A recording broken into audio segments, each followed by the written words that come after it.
సుమన్ టీవీలో మీ personal and business promotions కోసం కింది నెంబర్కి కాంటాక్ట్ చేయండి. బ్రిడ్జి తోటి చాలా ప్రాబ్లం అవుతుందండి. వాన కురిసినప్పుడల్లా బ్రిడ్జి ఎక్కుతానే ఉంది, పొలాల్లోకి నీళ్లు ఎక్కుతున్నాయి, తాగపోకలకు ఇబ్బంది అవుతుంది. ఈ బ్రిడ్జి ఎంత తొందరగా సప్లై అయితే అంత మంచిది. ఎన్ని సంవత్సరాల నుంచి మీరు ఈ ఊర్లో ఇలాంటి వరదలు ఎన్నిసార్లు వచ్చాయి మీ ఊరు? 10-15 సార్లు వచ్చింది. ఇప్పుడు 10-15 సార్లు కూడా ఇలాగే బ్రిడ్జిలు రోడ్లు కొట్టకపోతా ఉన్నాయి, కొట్టకపోతానే ఉంది. గవర్నమెంట్ రోడ్లు వేస్తున్నారు, మళ్ళీ ఇదే పరిస్థితి. మీకైతే పర్మనెంట్ గా ఒక బ్రిడ్జి లాంటిది ఏదన్నా కావాలి ఇవ్వడం. ఈ ఏ వాగండి, దీని పేరేం పేరు? గాడిదల వాగు అంట. గాడిదల వాగు. ఇది ఏ ఊరు మధ్య ఉందండి? తిప్పర్లపల్లి మనం వాహనాల మధ్యలో. ఇది ఎక్కడి నుంచి వస్తుంది ఈ వాగు? తొంగపాడు, అన్నారం, నుంచి ఎక్కడికి వెళ్తుంది? కోటపొండ దాకా పోతుంది. సో మీ 15 గ్రామాల ప్రజలకి ఇదే ఈ వాగు మెయిన్ అడ్డం. ఈ వాగు ఎవరైనా దాటి వెళ్లాల్సిందే. వాగినకి బ్రిడ్జి కడితే మీ 15 గ్రామాల ప్రజలకు బాగుంది అని మీ కోరిక. మీ పొలాలు కూడా అటు సైడ్ ఉన్నాయండి?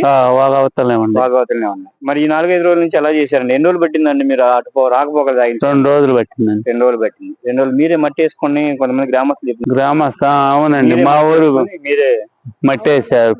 మీరే మట్టి వేసుకుని మీరే తాత్కాలికంగా గవర్నమెంట్ సైడ్ అయితే ఇంకేం లేదు. గవర్నమెంట్ ఇప్పటికైనా బ్రిడ్జి కట్టాలనేది మీ ఎప్పటి నుంచో కోరుకునే మీ ఆలోచన? అంతేనా, ఏ ప్రభుత్వం వచ్చినా పట్టించుకోవట్లేదు. అదే దీని మీద పర్మనెంట్ ఒక బ్రిడ్జి కడితే ఫ్యూచర్ లో బాగుంటుంది. అంతేనా. నా పేరు షేక్ గాలిబి అండి. మా ఊరికి చాలా రోజుల నుండి వాగు పరిస్థితి బాగోలేదు. నిన్న కాక మొన్న మా అమ్మాయి కాన్పుకి బాగా ఇదైంది. మేము అంతా తిరిగిపోయాము. ఎంత కష్టం అయిందో. మా వాగు ఎవరు బాగు చేయట్లేదు. కొద్దిగా మీరు పట్టించుకొని చేస్తే బాగుండిద్దండి. అంతేనండి. ఇట రోడ్డు వేసారనుకోండి, ఇట్టే వాగు వస్తా ఉంటుంది, ఇట్టే పోతుంది. ఇప్పుడు 3వది 4వది వంతెన. ఈ వంతెన వేయండి చాలు, మాకేం వచ్చాయి. మళ్ళీ రోడ్డు వేసారు, మళ్ళీ కొట్టుకుపోయినాయి. సో ఇలాంటి పెద్ద వరదలు వస్తే కొట్టుకుపోతా ఉంటాయి. ఎన్ని సంవత్సరాలు ఇలాంటి వరదలు చూసారు మీరు? 4-5 సార్లు చూసామండి. 4-5 సార్లు. మీ చిన్నప్పటి నుంచే లేదండి? చిన్నప్పుడు కదండి. నేను ఈ ఊరిని వచ్చి 25 సంవత్సరాలు అయింది. 4-5 సార్లు. 4-5 అయింది. ఇప్పుడు అది కొద్దిగా పాడైన కాడ నుండి వస్తూనే ఉండి పోతూనే ఉన్నాయి. మా ఊరోళ్ళు ఏంది ఇప్పుడు పొలాలకి అటు ఇటు వెళ్ళాలని కొద్దిగా మట్టి ఇటు తెచ్చుకొని వేసుకొని మేమే గవర్నమెంట్ నుంచి అయితే మాకు తెలీదండి. మా వాళ్ళు మట్టికి వచ్చి చేసుకుంటాం అంతే. ఇటు ఉంది వచ్చిందన్నారు కూడా, వచ్చి కూడా మళ్ళీ ఇదంతా చేసి ఇదంతా పెట్టి ఇట్లా చేస్తున్నారులే కానీ అది వైనంగా ఎన్నట్లేదు. అది బ్రిడ్జి కొద్దిగా మాకు సహకారం ఉండాలి. అది ఎందుకంటే 15 గ్రామాలకి కనెక్టివిటీ ఉందండి. ఈ రోడ్డే మెయిన్. ఈ వాగు దాటాల్సిందేనండి. అంతేనండి. పేటకు మరి ఇప్పుడు టౌన్ అదే కండి. మనకి కొద్దిగా ఎంత ఏమన్నా జరిగినా గానీ వెళ్ళాలి. మరి మొన్నగా నేను 5 రోజులు అయిందండి మా అమ్మాయి కానిపోయి. మేము అడ్రోడ్డు బాగానే ఉన్నారండి ఇప్పుడు అందరూ? బాగానే ఉన్నా. ఇప్పుడు ఇవ్వాలండి నసరాపేటలో రమాదేవి హాస్పిటల్. మామూలు కష్టం కాదండి. ఆటో అబ్బాయి బతిలాడుకొని ఇంకా మనం మన ఊరోళ్ళంగా మనకి పరిస్థితి ఇంతేనని తెలుసుకొని ఆ అబ్బాయి 1 గంటకు వచ్చాడండి. 1 గంట మామూలు కాదండి.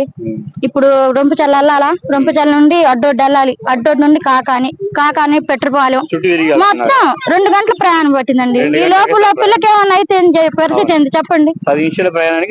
2 గంటలు అయింది. మరేంది మా పరిస్థితి? మేము కష్టపడుతున్నాం, అంత కష్టపడుతున్నాం. మాకు పొలాలు కూడా ఇట్టే ఉన్నాయి. మరి పొలాలు కావాలి, గేదెలు పోవాలి, కొద్ది గొప్ప బాగపోతే పోవాలి పేటకి. అన్నిటికి సౌకర్యమైనది ఈ వాగు. మాకేం చేయపోయినా కానీ కొద్దిగా వాగు బాగా చెప్పితే చాలు. మామూలుగా ఆడిపోతుందండి. అక్కడ దాకా పొలాలన్నీ ఇటు మునిగినాయి. ఎన్ని రోజులు మీరు ట్రాన్స్పోర్ట్ కి ఇబ్బంది పడ్డారు? అటు ఎన్ని రోజులు పట్టింది? రాకపోకలు 3 రోజులు ఆగిపోయినాయి. 3 రోజులు దాకా. ఈ రోజు కొత్తగా రోడ్ వేసిన లాగా ఉంది కదా. ఎన్ని రోజులు అవుతుంది రోడ్ వేసి? పోయిన సంవత్సరం అనుకుంటా. పోయిన సంవత్సరం వేసారు. మొత్తం కొట్టుకొని మెయిన్ నర్సాపేటానికి మీకు ఇది మెయిన్ రోడ్? మెయిన్ రోడ్ ఇది నర్సాపేట. ఎటు లేదు ఇటు రోడ్. సో ఇక్కడ ఈ పరిస్థితి అంత గ్రామాలు ఏమేమి ఉన్నాయండి? ఇటు పైనుంచి గోగులపాడు, కొనకొంచూరుపాలెం, మరి సుబ్బాయిపాలెం, అచ్చయ్యపాలెం, అలవాల, ఈ ఊర్లన్నిటికి ఇదే మెయిన్. బొగ్గరం. ఓకే సో అంటే పోల్స్ అయితే వర్షాలు అయితే బాగా పడ్డాయి. బాగా పడ్డాయి. బాగా ఇక్కడ ఏమైనా ఆస్తి నష్టం ఏం జరిగింది ఈ ఊర్లో వాళ్ళకి గానీ? పొలాలు కొట్టుకోవడం, పొలాలు ఆస్తి ఏముంది కానీ ఇక్కడ వరకే. పొలాలంటే కొన్ని మినప చేలు కొద్దిగా వరకేసినాయి. పంటకు వచ్చే టైంలో వరకేసినాయి. ఇంకా ఉరి నాట్లకి ఇట్టాడైతే ఏం లేదు, ఇప్పుడే కాలం వచ్చింది. ఇప్పుడే కదా. ఈ రోడ్డు వేయాలండి మాకు. మీకు రోడ్డు వేయాలా? ఈ రోడ్డు బాగా ఇబ్బంది. ఇది నిర్మాణం చేపట్టాలంటున్నారు. ఇది పాత బ్రిడ్జి అండి? ఇది పాత బ్రిడ్జి. ఇది పాత బ్రిడ్జి. ఇది ఏం చేస్తే బాగుంటది గవర్నమెంట్ తరఫున? గవర్నమెంట్ తరఫున ఈ బ్రిడ్జి మాకు రావటానికి పోవటానికి ఇబ్బందిగా ఉంది. వర్షాలు వచ్చినప్పుడు బాగా ఇబ్బంది పడుతున్నాం. అన్ని ఆగిపోతున్నాయి పోవటానికి రావటానికి. 10 గ్రామాల ప్రజలు 10 గ్రామాల ప్రజలు. అందుకని గవర్నమెంట్ కి మేము చెబుతున్నాం మంచి రోడ్డు వేయగలం బ్రిడ్జి.